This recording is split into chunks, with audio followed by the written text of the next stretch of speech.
अस्सलाम वालेकुम नाजरीन, मैं हूं आपका मौलाज हर्बलिस्ट डॉक्टर मेहताब असलम। नाजरीन, आज हम बात करेंगे दाग धब्बों को और स्याहियों को दूर करने के बारे में कि आप घरेलू तरीके से किस तरह से दाग धब्बों को और स्याहियों को आप ख़त्म कर सकते हैं, वो भी बहुत आसानी के साथ, घरेलू तरीके के साथ।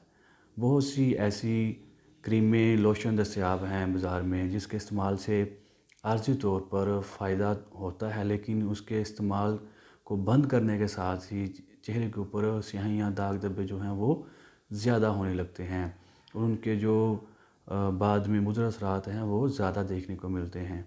लेकिन आप इन केमिकल की बनी हुई क्रीमों को, लोशन को इस्तेमाल करने के अलावा आप हर्बल तरीके से किस तरह से अपने दाग धब्बों को और स्याहियों को ठीक कर सकते हैं, उसके लिए एक बहुत ही आसान किस्म का एक इलाज, एक टोटका लेके हाज़िर हुए हैं।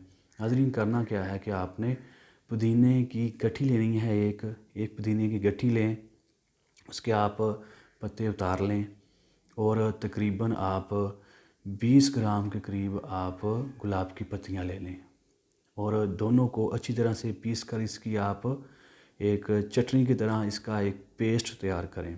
पीस कर चटनी की तरह इसका पेस्ट तैयार करें और इस पेस्ट को आप अपने चेहरे के ऊपर लगा रहने दें। तकरीबन 1 घंटा तक अपने चेहरे के ऊपर इस पेस्ट को लगा रहने दें। उसके बाद आप पानी के साथ धो लें। चंद दिन के इस्तेमाल से ही चेहरे के ऊपर दाग धब्बे और स्याहियाँ अल्लाह के फजल व करम से बिल्कुल साफ़ हो जाएंगी और चेहरा बिल्कुल खूबसूरत नज़र आने लगेगा। इसके साथ ही नाजरीन, आपसे इजाज़त चाहते हैं। अस्सलाम वालेकुम।